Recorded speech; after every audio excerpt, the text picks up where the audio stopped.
Olá, boa tarde. Está no ar a Bitcom TV na cobertura das eleições 2020. Neste momento, a temperatura em Caxias do Sul é de 27 graus. Olha, mas a sensação térmica tá de temperatura muito mais elevada. É a Bitcom TV nas eleições 2020 com o patrocínio de Afer Imóveis. Você merece. Bitcom, viva conectado. Morelate, distribuidora de peças, caminhões e ônibus. Sky Samoar Hotel, o hotel perfeito. Consulte os pacotes de Natal. Tonoli, sono e saúde. Acorde feliz, viva feliz. E atenção, internauta da Bitcom TV, marque essa data. No dia 18 de novembro deste ano, acontece a partir das 8 da noite uma live de lançamento nacional da Trinômio. Revolucionamos o jeito de construir o seu colchão. Agora, reinventamos o jeito de comprar. Viva uma nova experiência de sono reparador. Acompanhe nas redes sociais da Trinômio e também aqui na Bitcom TV. Mais um lançamento de sucesso do Grupo Tonoli. Quem está comigo nesta tarde, com muito prazer, Miguel Brambila. Boa tarde, Miguel. Boa tarde, Melissa. Tudo bem? Tudo, você já votou? Já, cedo, 7 da manhã. Opa, eu também. Votei um pouquinho antes de vir para cá e depois eu vou relatar uma situação que ocorreu comigo, que possa vir a ocorrer, né, com algum eleitor também, e até para informar as pessoas que estão trabalhando. Os mesários estão um pouco confusos, mas isso sempre acontece. Com certeza. Boa tarde aos nossos ouvintes também, né, e a nossa audiência, nossos teleinternautas. Aqui é um prazer estar no estúdio de novo, né, em home office. Desde março, eu achava que o mundo já nem existia mais. Deixa eu me beliscar aqui, ver se tá tudo certo, estamos vivos. Trouxe até um chá de hortelã e o pateta tradicional aqui. O Edinho já conhece. O Edinho que está no auxílio luxuoso, a Janaína, né? É um prazer a Jana Silva, a jornalista Janaína Silva, fazendo a produção. Eu já queria que ela viesse aqui conversar conosco. Ela disse, não, hoje eu só quero ficar na produção. Então tá certo. Então tá legal, né? O Cleberson Portela na gestão da Bitcom TV, o Fabiano Vergani, né? A Alessandra Vergani, toda essa turma. E também todos os que trabalham conosco, né? Que estão junto conosco. Vamos lá, né? Segundo tempo, né, dessa super transmissão da Bitcom TV, que tá quente, né? Olha só, 12h36, as eleições vão até as 17h. Falta pouco, tem tempo, mas ó, já estamos aí em metade do horário previsto para o término. Verdade, não deixe para a última hora, né? Mesmo que esteja sendo rápido, sempre pode acontecer com percalço. Como é que foi a tua votação, Melissa? Então, minha votação, eu vou fazer um relato bem rapidinho, porque nós já temos um entrevistado Legal. Na linha. Pode deixar para depois, então. Então, depois eu conto para vocês, porque pode vir a ocorrer. Até vou perguntar para o nosso entrevistado como foi, se ele já votou, como foi a forma de que ele aderiu para votar, se foi com documento, se foi por e-título. Boa tarde, João Inácio Luca Pires, tudo bem? Cientista político, conhecido aqui em Caxias do Sul. Boa tarde. Boa tarde, Melissa, Miguel, tudo bem com vocês? Tudo certo. Já votou, Boa professor? Tarde. Boa tarde. Sim, eu votei bem cedo e usei o e-título, né? Foi tudo rapidinho, tudo certinho. Tinha um certo movimento até e muitas pessoas de mais idade até pegando meu lugar na fila, mas que bom, né? Uma cidadania com bastante vigor, né? E transcorreu tudo adequadamente, assim. Foi muito bom. Não notou nada de aglomeração, as pessoas respeitando, utilizando máscara, levando sua caneta? Isso. Eu voto num colégio que não tem assim, aquele grande afluxo. A minha sessão votaram umas 6 pessoas na minha frente. É pouco. Mas estavam todos com máscaras, todos com as suas canetas, e a maioria estava com o celular ali, com o e-título. Olha, que bacana. Miguel? Professor, é um prazer novamente nos reencontrarmos, né? Há muito tempo que Isso. que não nos deparamos publicamente em entrevistas, e sempre é um prazer desfrutar aí dessa super cultura e essa ciência política que eu tenho certeza que tu vai dividir conosco nesse momento. Nós temos 11 candidatos a majoritária, a prefeito, 500 candidatos a vereador. E como isso influencia na decisão do voto, dentro, enfim, desse momento político? Olha, realmente é uma novidade, né, a quantidade de candidatos ao cargo majoritário de prefeito, né? Nós não havíamos encontrado isso desde 47 e eu tenho compilado uma série de informações até para um livro. E quando muito, assim, tínhamos 4 candidaturas, né? Tivemos muitas até com apenas 2, 3, e realmente 11 será uma novidade, né? Vamos ver como é que vai ser o comportamento do eleitor, né? Se ele vai dispersar o voto, se ele vai concentrar nos mais conhecidos, né?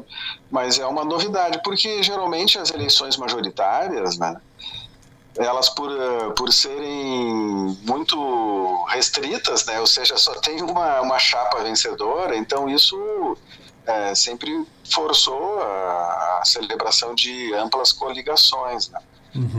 E agora esse cenário deste ano, me parece que também é muito impactado pela vedação da coligação entre os candidatos à vereança, né, na eleição proporcional, e eu diria assim, como cada partido tem que lançar a sua lista de candidatos a vereadora, com certeza tendo uma candidatura ao cargo majoritário também ajuda, né, até na própria propaganda dos vereadores, né. E também a própria existência do fundo especial, a primeira eleição para a prefeitura, né, com um fundo especial que também, com certeza, os partidos eles distribuem mais verbas para aqueles que têm também candidato majoritário, né? Então tivemos um acúmulo, um aumento dos candidatos, mas eu acho que de vereador, assim, o impacto não é tão assim significativo, porque já é realmente uma quantidade maior, né? Sim. Me parece que vamos ter mais candidatos, mas é maior. Agora, para prefeito, sim, é que dá mais opções, assim, eu acho que por um lado o eleitorado também fica com mais opções, e o primeiro turno sempre é aquele para ouvir mais o coração, né? Em princípio, o segundo turno é que fica mais para a razão, né? Sim, me permita comparar com Porto Alegre, que são 800 candidatos e a população é muito maior. Eu gostaria que o senhor analisasse essa questão. E também há quem diga que isso serve para o fortalecimento dos partidos, mas nós temos que passar por um momento de votação para fortalecer os partidos. Não poderia ter sido feito um debate antes disso, enfim. Ou seja, isso é bom ou é ruim esse número grande? Olha, eu diria o seguinte, talvez não seja nem bom nem ruim, ou depende, né? Com certeza os partidos, eles precisarão, né, cada vez mais, assim, fazer a propaganda do seu nome, do seu número, porque estamos já com a cláusula de barreira, né, em funcionamento. Já nas eleições de 2018, já fez com que alguns partidos não acessem mais ao fundo partidário, né, por não terem alcançado aquele percentual mínimo. E esse percentual mínimo aumentará nas eleições agora de 2022, né? Então, partidos pequenos, partidos que correm o risco de não ultrapassarem a cláusula de barreira, eles podem sofrer até precisando fundirem-se a outros partidos, a terem que abandonar, né, assim, a sua história, né? E é um momento diferente de outras eleições, é um momento diferente, né? Eu concordo contigo, né, Miguel? Ou seja, o partido se faz no dia a dia, mas a cláusula de barreira, né, que põe restrições aos partidos que não tiverem uma boa quantidade de votos, eles vão ser penalizados, né? E nós já tivemos algumas fusões, né, de partidos que já não haviam ultrapassado a cláusula de barreira. Então eu diria que é uma situação excepcional e com certeza, né, acho que na cabeça dos partidos, nas suas estratégias, quanto mais candidatos, quanto mais eles colocarem assim a sua militância na rua, mais eles poderão ultrapassar, mais chances terão para eles ultrapassarem essas cláusulas de barreira, especialmente os partidos pequenos, né? Sim. E isso, então, gerou uma inflação na quantidade de candidatos. E parece que Caxias, por ser uma cidade diversificada, por ter uma grande quantidade de partidos, né, assim, praticamente todos os 33, né? Nós só não temos uns 2 ou 3 em Caxias, né? Temos uns 29, 30 com... É muito, né? Eu acho muito, professor. Isso, essas medidas, né, como até da própria cláusula de barreira, né, que vai realmente apertando, deverá gerar uma redução na quantidade de partidos. Né? Sim. Nós já tínhamos 35, passamos para 33. Na verdade, tínhamos passado para 32, mas aí surgiu um partido novo, né, a Unidade Popular, que não existe em Caxias. Então, estamos com 33. A tendência é que menos partidos a partir das eleições de 2022, nós vamos ter menos partidos até que complete o ciclo, que exigirá no mínimo 3% dos votos para deputado federal em 9 estados, né? 1/3 dos estados. Eu acho que isso reduzirá a quantidade de partidos. Sim, vou passar a palavra para a Melissa aqui, Bueno, que tem uma questão também, professor. Não, na verdade, professor, eu queria pegar uma deixa que você destacou que no primeiro turno o eleitor vota mais com o coração. Você acredita que a pandemia mudou um pouco este perfil do eleitor, que hoje o eleitor vota, até por ter sido uma campanha muito curta, vota muito mais pela pessoa do que pelo partido? Nós já temos essa figura, né, Melissa, assim, de uma distribuição das preferências entre partidos e pessoas, né? Isso nas eleições majoritárias, né, assim, para presidente, governador, prefeito e senador, né, que são eleições realmente que são feitas em cima da figura de candidatos, né? É importante a gente salientar que é um fenômeno brasileiro, assim, não é uma coisa recente, né?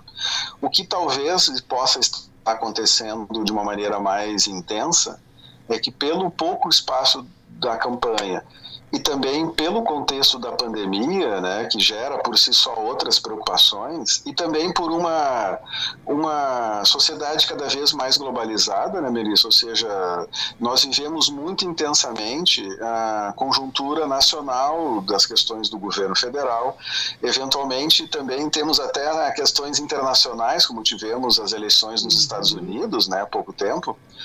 E todas essas pautas, né, essas agendas, essas informações, elas se sobrepõem sobre as informações locais, né? Então, a discussão local e a eleição local, agora desse ano, ela ficou muito marginalizada em vista de outros temas, né? Então, isso talvez privilegie que o eleitor, uma grande maioria, segundo alguns levantamentos, não tinham ainda escolhido o vereador a quem votar, né? E, assim, mais de 70%.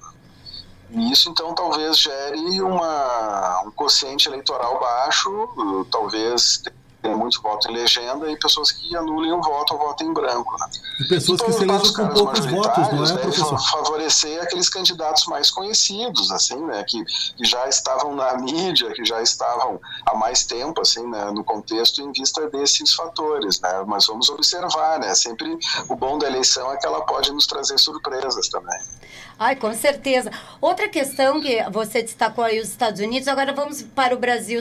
Você acredita que essa questão do presidente tem influência direta aí tanto para o eleitor quanto aos candidatos que utilizaram muito, né, do nome do presidente? Sim, sim. Isso eu diria também que é um fenômeno já tradicional, né? Se nós formos ver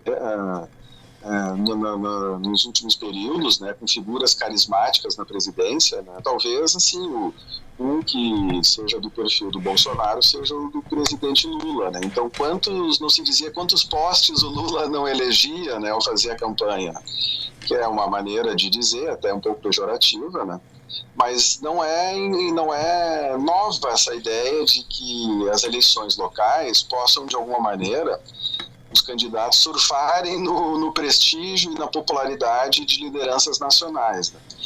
Mas eu diria, a despeito disso, que essa equação ela não é muito verificada não, Melissa. Assim, as eleições municipais, né, elas têm uma certa lógica que não respeita muito assim, essa popularidade. Talvez num segundo turno, em grandes cidades, possa essa questão vir à tona e talvez ajudar no resultado da eleição, né? Mas se nós formos ver até nas eleições agora, nas pesquisas até o dia de ontem, né, nas principais cidades, víamos que não havia diretamente essa vinculação, né, e muitos até candidatos em cidades que tiveram uma grande votação para o atual presidente, os seus candidatos preferenciais, os candidatos que ele vem apoiando, não tinham toda aquela quantidade de votos, né? Porque realmente as questões locais, elas se confrontam com as questões nacionais, né? Dizia que a eleição desse ano, ela ficou muito secundarizada em vista dos problemas e da própria nacionalização da política, né? Vamos acompanhar, sim, né? Se talvez esses apoios, né, de lideranças nacionais possam repercutir no voto. Eu acredito que talvez aconteça um outro fenômeno do que essas lideranças conseguirem transferir. Talvez o eleitorado apostar naquelas pessoas que ele já conhece, né, em vista dessa quantidade maior de candidatos, né? E Caxias do Sul também se destaca com uma diferença em relação a outros municípios, né, por causa do impeachment. E talvez Porto Alegre e outras cidades tenham um comportamento diferente, mas Caxias, Farroupilha, por exemplo, que passaram por processos de impeachment, esses processos eles repercutirão também nas eleições agora desse ano, né, até porque são recentes, e me parece que esse talvez seja um aspecto que mais repercute do que essas vinculações com o cenário nacional, né? Tá certo. Tu tens mais alguma questão, Eu acho Miguel? que nós poderíamos fazer a tarde inteira aqui num diálogo com a experiência do professor é incrível, né? A experiência né? não só acadêmica, mas, enfim, aí no meio Exatamente. político. E ele antecipou, né? Vamos deixar para um próximo debate, inclusive em outros horários que nós temos, professor, aqui, essa questão, por exemplo, da baixa representatividade, dos candidatos que talvez já tenham uma história, esse comparativo com os Estados Unidos, na questão das ideologias, nós temos falado muito aqui, eu, o Edinho Soares, no Estado de Caxias, porque lá, né, a questão é um pouco mais profunda. É um assunto muito importante para discutirmos. Então, eu te agradeço, né, Melissa, e até a próxima. Uma boa democracia, professor. Isso eu desejo que todos votem da maneira mais sanitariamente possível, com saúde, né, pessoal, com todos os cuidados. A eleição é o momento da festa da democracia, tem que ser de debates, tem que ser de confronto de ideias, mas tem que ser num ambiente de harmonia e de paz, e até acho que a democracia, no final das contas, todos saem ganhando, né? Não só os vencedores lá na hora do voto. Legal. Obrigada, boa tarde, professor. Um abraço, boa tarde. Pois é, de imediato, viu, Bravila? Está conosco. Nós vamos conversar agora com o presidente de uma entidade aqui da cidade, que vocês falavam agora, logo no encerramento, sobre democracia. Eu acredito que essa entidade é um exemplo fiel da democracia. É um grupo de empresários, acadêmicos, que decidiu se reunir para quê? Para projetar uma Caxias daqui 20 anos, a Caxias para frente, fazer um projeto de ideias em todas as áreas, com vários grupos, na área de educação, infraestrutura, desenvolvimento econômico, enfim, é uma pasta muito grande, são muitas pessoas envolvidas. Tudo isso para eu falar sobre o quê?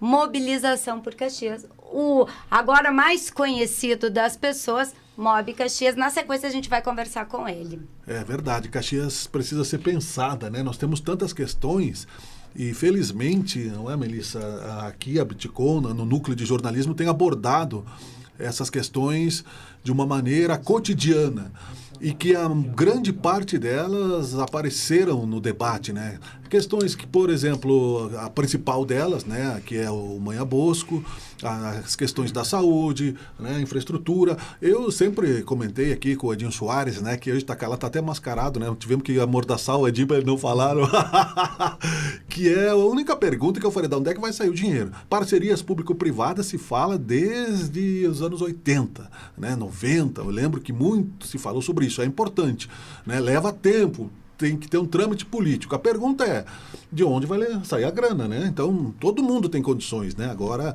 e ideologia com 32 partidos, como disse, né, o professor, enfim. Nós temos 33 partidos aqui em Caxias do Sul. É verdade, né? É bastante mesmo.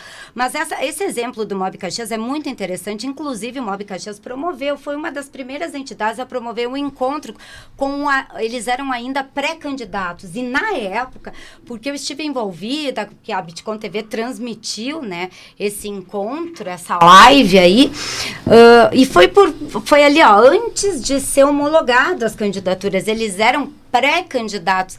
Na época, para te ver como as coisas, o cenário vai mudando, os partidos vão se alinhando, o que acontece? Eram 19 pré-candidatos. E hoje nós estamos aí com 11 candidatos. Então, e a gente observa que vários daqueles outros, desses números, desses 19, eles foram aliando forças com outras coligações e participaram de coligações. Então, o MOB é tão representativo que desde já eles, assim, nem eram ainda candidatos, eles fizeram o tema de casa. Eles entregaram, assim, ó, de mãos beijadas no jargão popular, entre aspas, de várias áreas, estudos de profissionais, e é ele que está conosco, o presidente do MOB Caxias, né? Carlos Zignani. Boa tarde, Zignani. Boa tarde, Melissa. Boa tarde aos nossos telespectadores aí da Bitcom.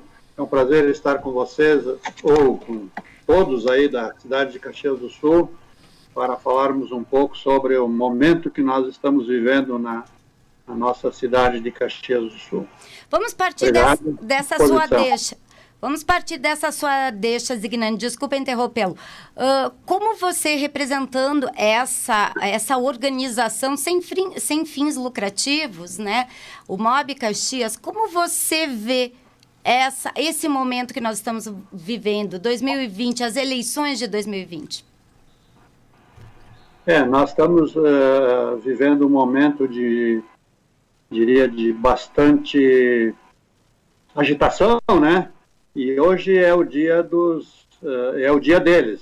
Então, os 11 candidatos hoje estão fazendo o seu papel. Nós estamos acompanhando com muito interesse todo esse desenvolvimento, né?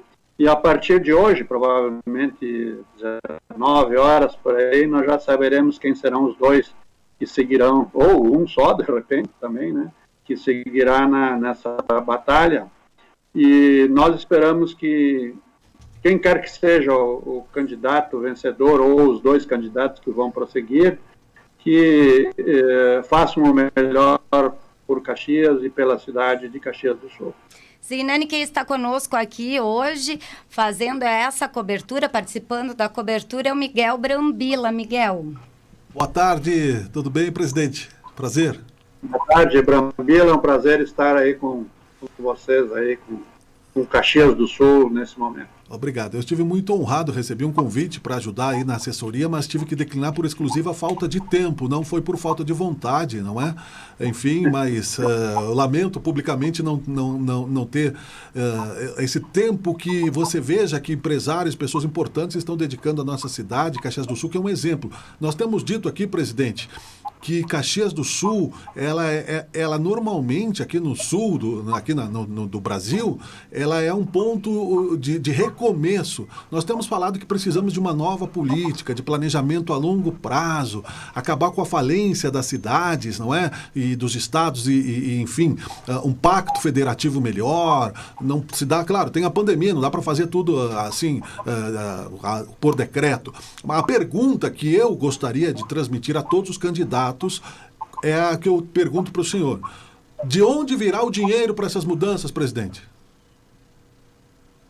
Na verdade a gente sabe que os recursos, tanto na esfera federal, estadual e municipal, são curtos, mas o que às vezes não é só com dinheiro que se elabora e executa obras, etc., né? Nós temos que, a comunidade como um todo pode ajudar muito, e o MOB Caxias tem esse perfil, vamos dizer assim. Nós estamos tentando ajudar a cidade como um todo na busca de melhores oportunidades.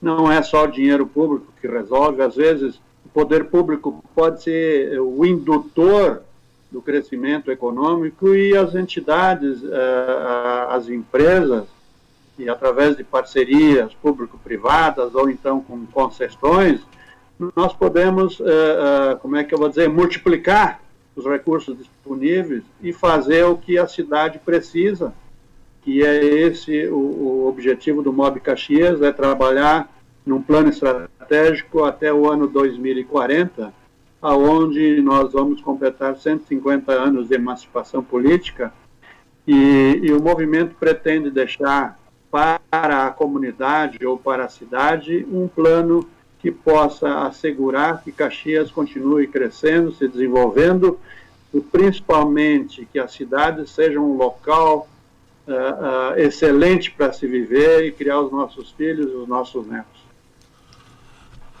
Pois é, presidente, e eu lhe pergunto, qual é a questão mais importante que o senhor destaca de todos esses debates que o MOB tem promovido?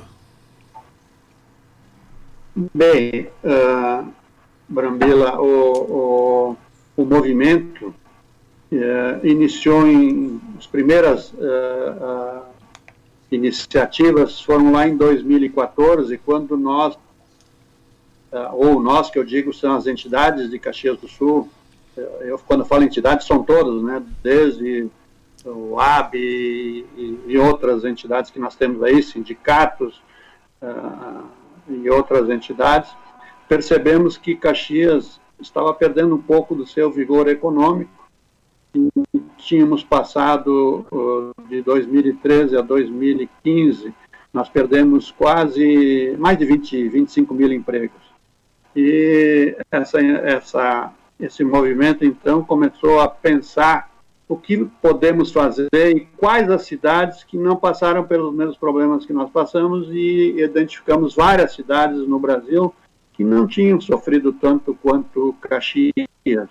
E uma delas foi Maringá, e aí nós as entidades fizeram uma comitiva, fomos a Maringá ver o que existia lá de diferente do que acontecia aqui na cidade, e percebemos que lá eles criaram um movimento ainda antes do ano 2000 e organizaram a sociedade como um todo, elaboraram planos, e hoje Maringá é uma referência no Brasil em termos de desenvolvimento econômico e social. A partir daí, retornamos de lá e as entidades como um todo resolveram constituir um movimento. Esse movimento foi criando corpo, personalidade. Em 2017, realizamos um grande seminário lá na universidade, com a participação de mais de 200 pessoas. Sim.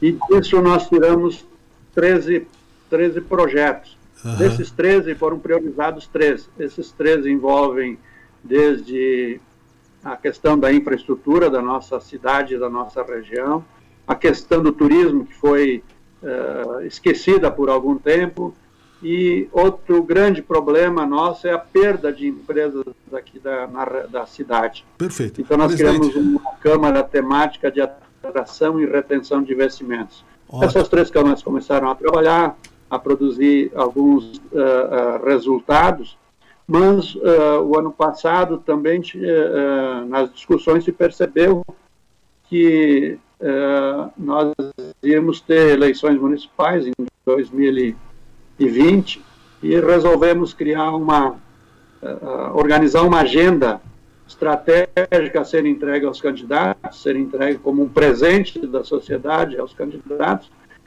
E isso aconteceu a partir de um seminário também feito lá na FTEC, onde foram extraídos 6 temas que seriam apresentados aos candidatos. Desses 6 temas é saúde, educação, um grupo de turismo, um grupo de trabalho de planejamento urbano, gestão pública, atração e retenção de investimentos. Esses grupos se organizaram e foi elaborada uma pauta que nós chamamos de eleições 2020, e foram entregues a todos os candidatos a prefeito. Além desses seis temas, nós identificamos mais 5 grandes matérias que foram incluídas nesse projeto, que envolve desde a questão do Maia Bosco, a questão do custo da máquina pública, a questão do IPAM, que também tem um planejamento que pode trazer um déficit muito grande para o município. Nós temos a questão do transporte urbano e a questão de que o novo prefeito da cidade precisa ser um mobilizador. Por isso, quando nós falamos, não é só com dinheiro que se faz obras, nós temos outras oportunidades e nós estamos solicitando ao candidato que for eleito que haja com muita cautela, mas ao mesmo tempo organizando a sociedade, organizando todos os municípios da região em busca de recursos na área federal e na área estadual. A partir disso é que nós podemos ou pretendemos que aconteçam coisas muito interessantes para Caxias do Sul, mas não só para Caxias. A região como um todo está necessitando de obras, principalmente na área de infraestrutura em rodovias. Nós temos a questão do aeroporto regional, nós temos a questão do porto na região de Arroio do Sal, que pode ser uma grande saída logística e redução do custo de logística na nossa região. Além disso, estamos também tratando de um tema de ferrovias. Claro, nós sabemos que ferrovia é algo muito distante, mas nós temos que pensar nisso também. Basicamente, vamos dizer, passando aí, dei uma ideia do que nós estamos trabalhando dentro do MOB Caxias, com auxílio de mais de 200 colaboradores, vamos dizer assim, voluntários, e mais de 50 entidades que estão apoiando o movimento. Perfeito. Presidente, agradecemos seu excelente resumo, Melissa.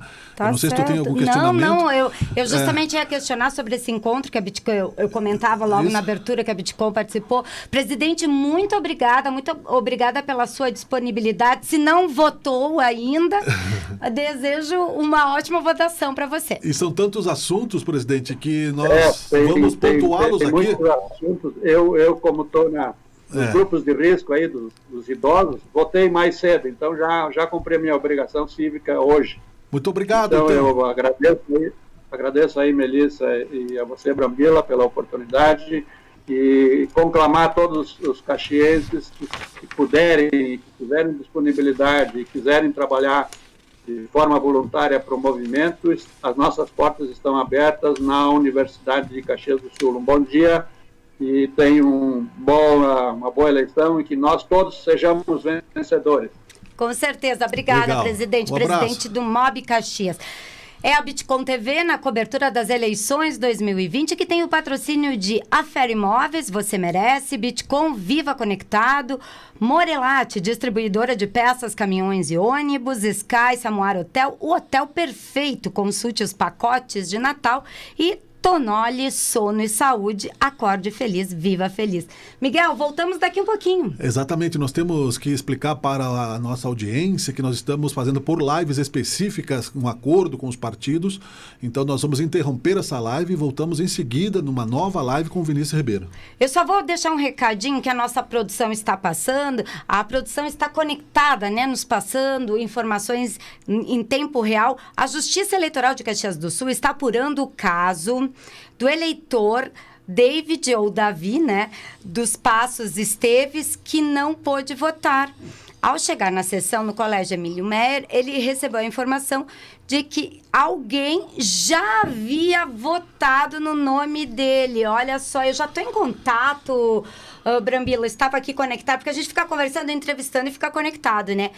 Com o chefe do cartório da Zona 169, né, o Borovski, que é nosso parceiro, o Edson, e daqui a pouquinho nós vamos conversar com ele, porque eu perguntava se tudo estava transcorrendo normalmente, ele disse que sim, então a gente apura melhor. Me permita um detalhe rapidamente, o meu nome é Luiz Miguel. E são 3 mesas e a moça, na segunda, terceira mesa, Luiz Henrique, né? Eu disse, não, é Luiz Miguel. Eu tinha já assinado o documento, não precisei assinar de novo, mas o número que ela digitou foi errado. Eu teria votado no nome de outra pessoa e ficaria o meu voto sem votar. Então, confira o seu nome na hora, né? Porque diminuiu o número de mesas, são 3 mesas só, né? Então, você assina o teu documento, fica ali uma pessoa, o presidente da mesa, e a pessoa já te libera a urna. E isso aconteceu. Olha só, tu és um case, então pode ser. Mas depois a gente vai entender. Exatamente. Nós já voltamos. É a Bitcom TV na cobertura das eleições 2020. Fique ligado.